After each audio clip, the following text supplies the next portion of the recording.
wawancara capres nomor urut 1 kalau nggak salah. Dan itu presiden kita saat itu, Pak Joko Widodo. Lumayan belajar banyak gimana caranya untuk wawancara orang nomor 1 itu ya tidak sekaku itu. Ketika presenter di studio nanya apa, baiknya itu udah lu langsung jawab aja. Jadi kalau misalnya pertanyaannya A, ya jawabannya soal itu.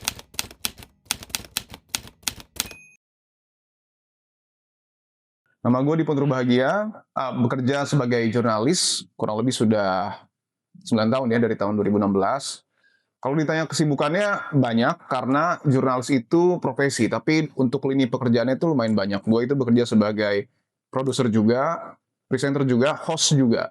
Jadi ada 3 tanggung jawab itu yang harus gue kerjakan. Produser itu tugasnya secara umum mencari tema apa yang kemudian akan dibahas di 1 minggu, karena program gue namanya Dipo Investigasi ya di Kompas TV, itu setiap minggu temanya berganti, melihat eskalasi yang ada di lapangan dan juga di pemerintahan nasional.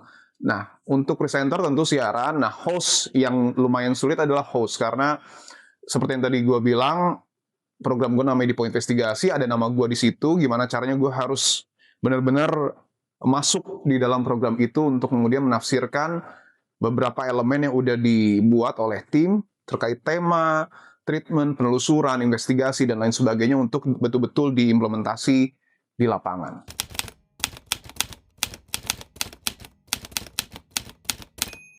Pertama kali memikirkan untuk jadi jurnalis ataupun tertarik adalah ketika kuliah. Kenapa? Karena kebetulan waktu itu gue ikut banyak organisasi, Fakultas Ilmu Sosial dan Ilmu Politik, gue di situ bertemu dengan berbagai macam manusia.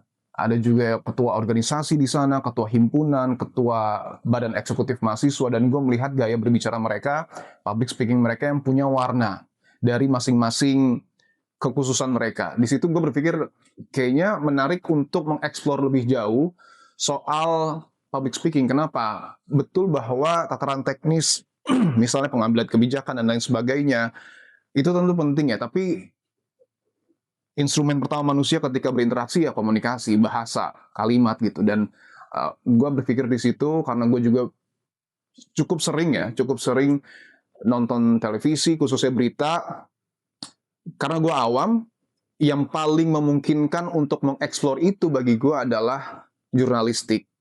Tentunya media mainstream ataupun media masa televisi. Nah makanya pada saat itu gue ketika lulus tahun 2016, meskipun tidak linear ya, tidak sama dengan jurusan yang gue ambil, tapi gue coba. Nah menariknya adalah sebenarnya gue takut dalam arti waktu itu ikut job fair, udah ada di depan mata, kayak gini lah, kamera-kamera ada, di situ tinggal apply aja. Dulu pertama sebelum di Kompas TV gue di iNews. Nah iNews itu buka lowongan reporter dan account eksekutif. Nah karena di job fair rame, banyak banget orang dan gue harus on cam di situ, akhirnya gue tidak berani untuk daftar sebagai reporter, tapi gue daftar sebagai account eksekutif. Nah menariknya adalah mungkin karena gue nggak tahu apakah ini jalan atau enggak, ketika gue diwawancara sama HRD dari account eksekutif, ditanya kamu di sini mau ngapain dan lain sebagainya, gue bilang gue mau membangun relasi, gue mau meningkatkan kemampuan public speaking gue, dan entah kenapa HRD itu mengarahkan gue untuk jadi reporter. Kalau bukan dia mengarahkan, jujur gue kayaknya nggak akan ada di titik ini sih. Karena itu tadi, ada dalam tanda kutip ya, ketakutan gue untuk mencoba, tapi mungkin memang sudah jalannya di situ, akhirnya orang itu mengarahkan, dan gue masih berprofesi sebagai jurnalis sampai dengan detik ini sih.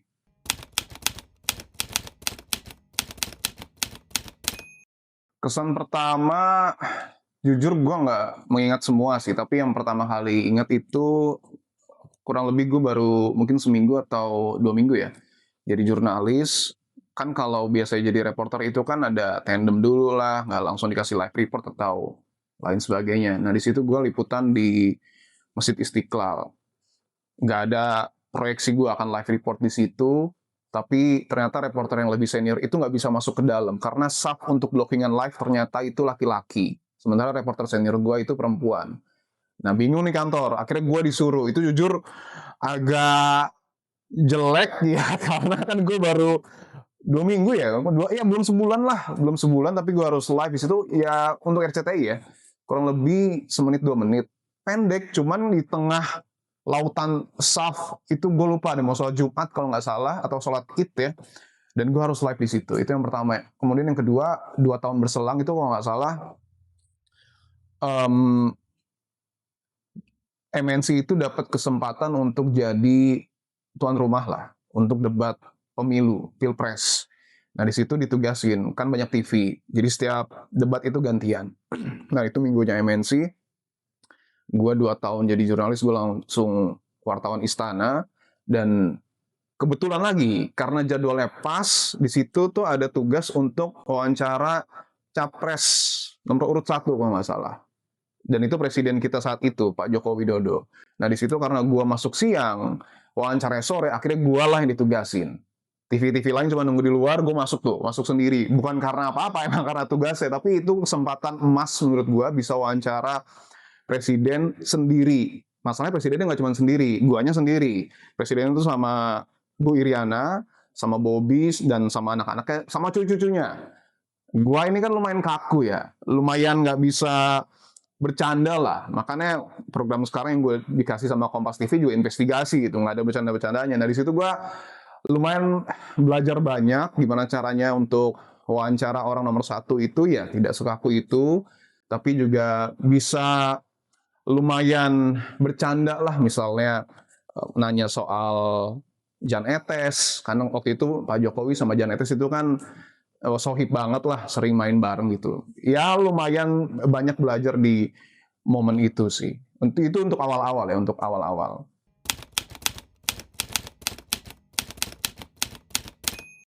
Kalau ditanya pengalaman tidak menyenangkan sih, menurut gue pribadi ya, kalau kaitannya itu dengan peliputan hampir nggak ada. Cuman kalau pengalaman yang menantang banyak banget. Sesederhana kayak misalnya ketika kita baru jadi reporter itu, yang paling susah adalah menyederhanakan semua informasi, kita rangkum, dan kita report di depan kamera gitu. Apalagi kalau misalnya durasi cuma 1 menit, 2 menit, gimana caranya lu bisa merangkai sebuah cerita itu sesingkat itu, tapi tetap informatif. Itu yang pertama. Dan itu kesulitan yang bagi gue sering ditemukan oleh teman-teman yang baru jadi jurnalis ataupun jadi reporter gitu. Selain tentu public speaking, di depan kamera gimana, kemudian juga narasi yang dibuat itu harus seperti apa. Misalnya sesederhana ketika presenter di studio nanya apa, baiknya itu udah lu langsung jawab aja. Jadi kalau misalnya pertanyaannya A, ya jawabannya soal itu, nggak usah dari umum dulu. Karena orang itu pengen mendengar langsung informasi yang valid gitu. Jadi kita nggak, menurut gue ya, dan ini yang diajarin di Kompas TV sih, kita to the point aja, nggak usah kemana-mana, langsung jawab dulu. Backgroundnya lu mau cerita nanti di belakang, it's okay, nggak apa-apa. Tapi lu jawab dulu pertanyaan yang ada dari presenter gitu. Nah, tapi secara umum, kalau bahas live report itu, tantangannya adalah gimana caranya lu membentuk karakter lu sendiri. Dan itu yang paling sulit sih. Gue meyakini bahwa karakter itu datang dari diri kita sendiri. Tapi bukan berarti kita tidak boleh melihat contoh-contoh di luar sana yang bagus-bagus. Gue pribadi banyak melihat live report bahkan dari TV-TV lain, gimana caranya dia membangun ciri khasnya masing-masing, dan itu lumayan menarik ya, karena ya keren-keren semua sebenarnya, dan gimana caranya kita bisa upgrading diri dengan belajar dari orang lain. Nah, kalau yang paling baru sih lumayan banyak juga tantangan yang ditemuin, apalagi ketika ada program Depo Investigasi. Pertama kali gue dikasih program itu udah tantangan, karena program Depo Investigasi itu meneruskan 2 orang. Yang pertama itu Aiman, yang sekarang jadi Pemret iNews. Yang kedua itu Niluh, jadi Wakil Menteri Pariwisata. Nah, gua ini kan yang bukan siapa-siapa disuruh nerusin 2 orang itu ya. Dan menariknya juga itu divisi yang berbeda selama gua kerja kurang lebih 7-8 tahun. Jadi kalau dulu itu gua dari reporter, divisi itu buletin. Nah, ini tuh indok. 2 hal yang benar-benar beda. Yang satu kulit doang, yang indok ini benar-benar lu harus dari dalam. Gua nggak tahu teknisnya, bahkan gua nggak tahu cara bikin naskahnya karena beda banget. Terus juga gue disuruh bikin program baru. Ini gue nggak tahu juga sih kenapa kantor memilih gue ya. Tapi kalau dibilang tantangan apa yang paling berat, salah satunya itu. Karena gue, aduh, 1 bulan sampai 6 bulan tuh jujur gue pusing aja. Pusing, sering bengong, Bahkan kalau ini bisa disensor sih, kalau mandi itu gue kadang-kadang suka muntah ya, karena wah pusing banget, bebannya itu besar banget, karena gue nggak tahu harus mau ngapain. Dan untungnya adalah kalau ada pertanyaan gimana caranya gue bisa bertahan, ya karena gue suka profesi ini. Itu aja sih yang nolongin gue. Kenapa gue bisa bertahan, ya karena suka. Sesederhana kalau kita suka sama orang, ya sesulit apapun kita kejar itu. Sama halnya dengan profesi ini, karena gue suka sama profesi ini, entah kenapa dari awal ketika kuliah tuh gue sangat ingin menjadi sangat ingin menjadi jurnalis. Ya udah, tantangannya gue hadapin, dan alhamdulillah 6 bulan pertama itu bisa dilalui dengan sukacita. Nah, menariknya ketika gue sudah menemukan polanya, ternyata tantangan di lapangan justru yang bagi gue sih seru ya. Sebagai contoh, Bupati Pati waktu itu pernah mau dilengserin karena ya etiknya lah, maksudnya rakyat mereka tuh nggak suka dengan pola kepemimpinannya. Di situ gue ikut demo. Pertama kali gue datang di situ tuh jujur gue udah bikin naskah, tapi gue ketika nyemplung gue bingung mau ngapain karena banyak banget orang, gue maju aja susah. Tapi akhirnya itulah, kalau kita percaya, kita yakin, ada aja jalan sih. Akhirnya gue bisa masuk ke depan, gue bisa masuk ke gedung DPRD, bahkan ketika Bupati Pati keluar, gue bisa ada di dalam ruangannya gitu.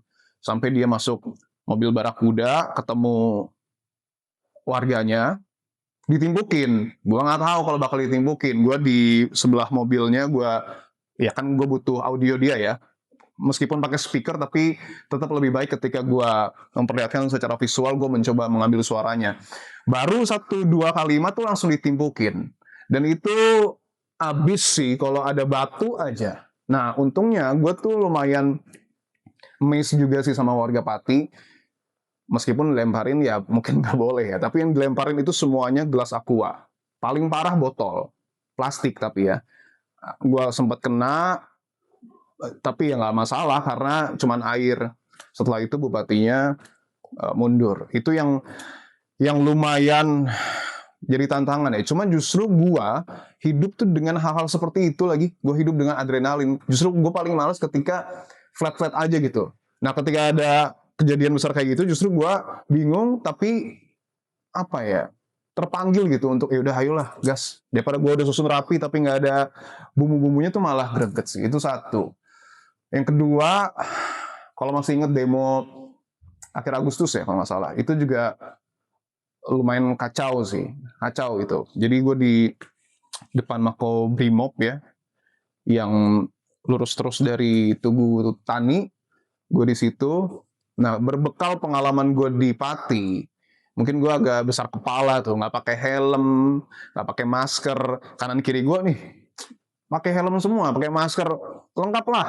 Gue maju, wawancara segala macam, ada lempar-lemparan lagi tapi batu. Di situ gue liat, wah ini kok beda gitu. Ya mau nggak mau ya gue udah di situ, gue nggak bawa peralatan, ya udah nggak masalah sih. Tapi harus pintar-pintar, maksudnya jangan bodoh juga, maju dan lain sebagainya, wawancara, terus di tempat kerumunan, di tempat titik pelemparan justru pas ada batu, ya kan gue nggak mungkin juga gue ngumpet, maju lagi, ngumpet, maju lagi. Nah, ada satu momen di mana insidennya pecah. Insidennya pecah karena nggak keluar-keluar nih.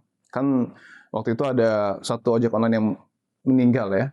Ada satu ojek online yang meninggal. Nah, ojol ini atau warga ini sebenarnya pengen ketemu aja nih sama pihak dari polisi. Kalau nggak salah 7 ya. 7 orang yang dalam tanda kutip ditersangkakan, pengen keluar, tapi nggak keluar-keluar, akhirnya panas. Panas, batunya makin banyak. Gue nggak masalah sama batunya. Kenapa? Karena gue tuh jadi di sebelah Mako tuh ada tempat kayak pos gitu, dan gue bisa berlindung di situ.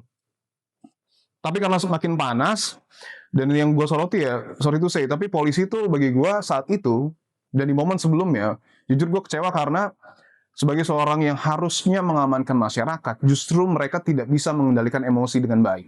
Itu yang gue capture ya, selama beberapa kali liputan soal kerusuhan dan lain-lain. Kenapa? Karena ketika lemparan itu semakin banyak, ada TNI sebenarnya di depannya. Jadi warga, TNI, polisi. TNI-nya udah dorong, polisinya panas, karena markasnya mereka hancur. Mereka keluar, tembak gas air mata, disitulah chaosnya. Kenapa chaosnya? Karena gue juga udah beberapa kali kena gas air mata, tapi kalau sempat viral ya, kalau sempat baca yang viral, itu ada gas air mata yang dibilang kadaluarsa, dan lain sebagainya. Gue dapat penjelasan sih kalau gas air mata tuh ada levelnya, ada hijau, kuning, merah. Gue nggak tahu yang dipakai di situ di mana, tapi jujur di situ gue kayak mau mati sih.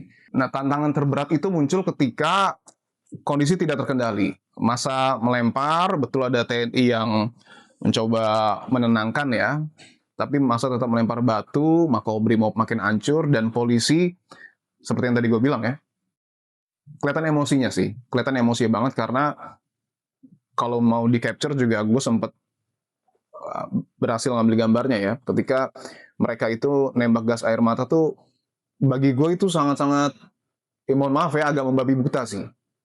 Karena mungkin biar mereka yang di luar ini masanya bubar ya.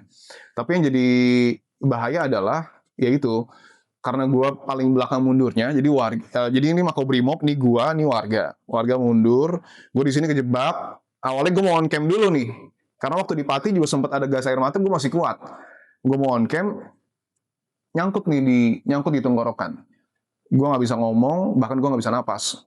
Gue langsung mundur, takutnya polisi kan kalau udah di TKP itu kan, mohon maaf sekali lagi ya, nggak ngeliat kanan kiri, bisa aja ya yang seperti teman-teman tahu lah. Akhirnya gue cabut, gue dibantuin sama teman-teman gue, bahkan gue ditarik sama teman gue, biar nggak di situ, takutnya makin parahan. Tapi justru semakin ditarik tuh semakin gue inget mati, karena nggak bisa napas, bener-bener nggak bisa napas. Ketika lo narik gue yang nggak bisa napas, abis men, ibaratnya lo nggak bisa napas tapi lo disuruh lari. Gue tuh butuh berhenti, sampai gue sikut temen gue akhirnya. Gue sikut temen gue berhenti dulu, sambil jalan kecil, gue ambil napas, baru gue agak menjauh dari Makobrimob. Itu sih salah satu hal yang menyadarkan gue juga ya, kalau ada, sekarang kan juga ada reformasi Polri ya, di situ harusnya juga dibahas sih. Ada pola pengamanan yang mungkin secara aturan sudah ada, tertuang, tapi dalam implementasi di lapangan tuh menurut gue betul-betul harus diperhatikan lagi sih. Jadi jangan sampai aparat-aparat kita yang punya instrumen justru malah emosi dan lain sebagainya. Gue paham sih kenapa mereka emosi, kenapa mereka marah, dan di belakang cerita profesi mereka juga pasti ada kesulitan-kesulitan kehidupan, tapi tetap sih, maksudnya namanya negara harus diperbaiki, dan salah satu poin yang gue dapat di situ soal pengamanan. Karena apa? Nah, malam itu gue langsung ke Polda Metro Jaya. Gue di situ gue apresiasi polisi. Kenapa? Gue cukup kaget karena baru pertama kali gue lihat Polda membuka pintu bagian depan tuh di Jalan Sudirman, mahasiswa boleh masuk di area Polda Metro Jaya. Di situ gue apresiasi, kenapa? Karena lu berani memberikan ruang untuk mahasiswa bersuara, dan gue apresiasinya ketika mereka memukul mundur. Jauh banget sama yang di Makobrimob, yang main asal tembak gas air mata, menurut gue ya. Tapi di Polda Metro Jaya itu rapih. Masih dipukul mundur, betul ada water cannon, tapi untuk memukul mundur. Nah, pas pukul mundur, pintu ditutup. Itu rapih. Bagi gue itu sangat-sangat rapih, dan insiden soal gas air mata, dan lain-lain, seingat gue di malam itu nggak ada. Padahal kalau misalnya dibilang lebih parah, masanya lebih parah ataupun lebih dekat dengan markas polisi, bahkan udah di dalam ya, waktu di Polda Metro Jaya. Tapi polisi bisa memukul dengan serapih itu. Artinya, ya polisi mampu sebenarnya untuk menjalankan SOP pengamanan dengan sebaik-baiknya. Jujur, gue baru pertama kali lihat serapih itu pada malam hari itu, dan ya itu harusnya jadi evaluasi sih, supaya nanti kalau ke depan ada demonstrasi ya pakem itu yang dipakai gitu. Bukan karena emosi, tapi ya karena lu masih berpikir dan lu niatnya itu untuk mengamankan, bukan justru untuk memukul balik. Itu sih.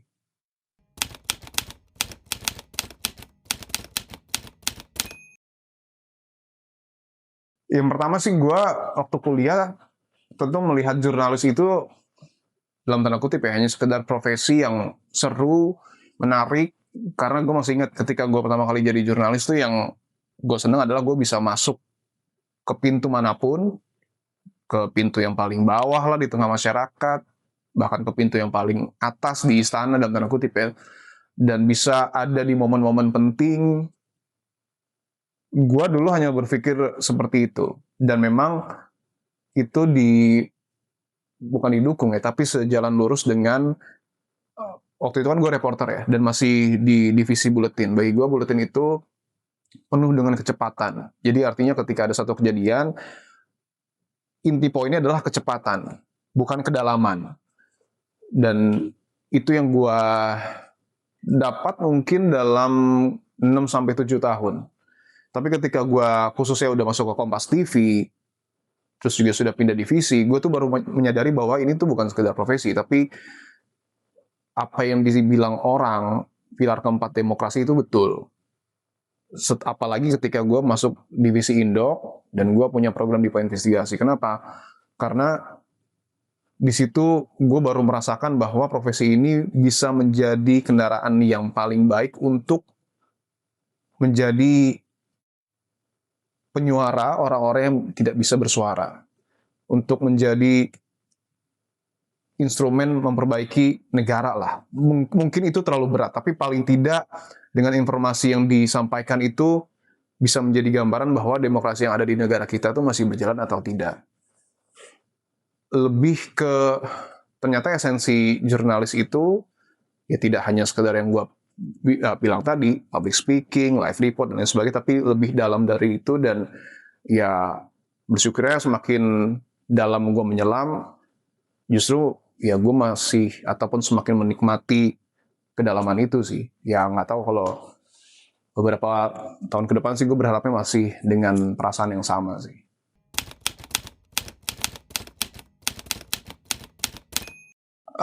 Tips and trick ya, semua orang pasti punya cara masing-masing gitu untuk mengupgrade diri, untuk meningkatkan pekerjaan mereka. Cuman kalau dari gua sih yang penting satu sih, suka dulu aja sih sama apa yang lo lakuin.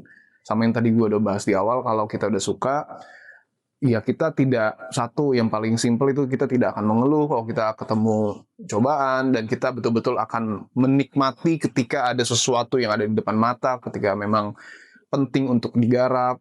Yang paling penting jangan membohongi diri lu sendiri aja. Kalau lo betul-betul pengen jadi jurnalis, ya udah lo terjun. Ada juga pasti tantangan non teknis, entah itu di kantor, temen dan lain sebagainya. Cuman menurut gue itu nggak penting ya, dalam tanda kutip, karena ya gue bekerja buat perusahaan karena gue udah tanda tangan, dan gue bekerja untuk profesi dan juga untuk publik gitu. Jadi ya semangat sih ya. Semangat aja. Dan itu sih, gue tuh mungkin nggak semua orang akan mengerti kalimat yang gue akan sampaikan yang tadi gue bilang. Jangan pernah membohongi diri lu sendiri. Dalam arti adalah jangan pernah membohongi kapasitas lu. Kalau lu mampu untuk melakukan sesuatu, ya udah lakuin. Jangan ditutup-tutupi dengan alasan lain, misalnya takut atau ragu-ragu dan lain sebagainya. Perasaan itu pasti ada. Cuman ketika lu niatnya baik, ya udah lakuin aja gitu. Jangan juga terlalu, menurut gue ya, jangan menjilat juga jangan. Jangan terlalu, kalau gue sih nggak pernah merasa terobsesi ya. Dalam arti, ya itu tadi, gue melakukan apa yang gue sukai aja, apa yang gue yakini, itu udah lebih dari cukup untuk membantu lu melangkah ke step-step berikutnya. Lu harus yakin dengan apa yang lu kerjakan, sisanya ya udah biarkan Tuhan yang berbicara sih.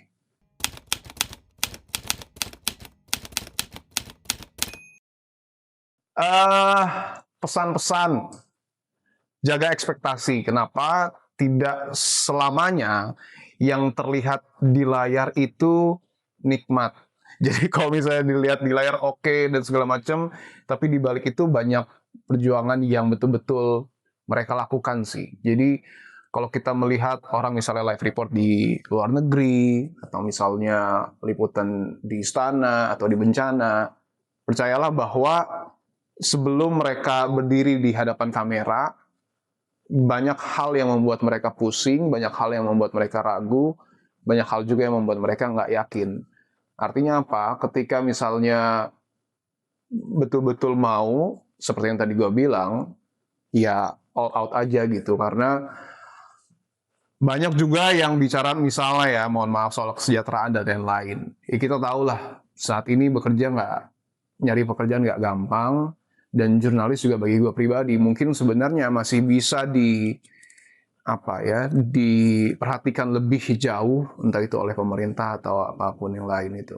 Tapi kalau misalnya ditanya siapa yang bisa jadi jurnalis, semua orang bisa jadi jurnalis. Karena tanpa mereka masuk ke dalam dunia jurnalistik pun, ketika ada orang yang mengabadikan suatu momen, bahkan sampai ngevlog, ya apa bedanya dengan pers gitu? Apa bedanya dengan wartawan yang bertugas membawa nama perusahaan misalnya? Artinya apa? Kalau memang memiliki keinginan yang kuat untuk masuk menjadi bagian yang lebih serius dari dunia jurnalistik, ya wadahnya adalah media. Nggak jauh seramnya sama tsunami. Kenapa? Kita ambil contoh Aceh Tamiang aja. Dari kurang lebih 300.000 masyarakat yang ada di sana, data yang gue dapat itu kurang lebih 290.000 sekian. Itu membuat pengungsian pribadi. Tapi kalau sempat nonton di Poin Investigasi itu, gue beruntung banget ketemu sama satu orang namanya Pak Yus. Jadi ibaratnya kalau ini jembatan Aceh Tamiang, ini semua di bawahnya ini habis, rumah Pak Yus tuh di sini.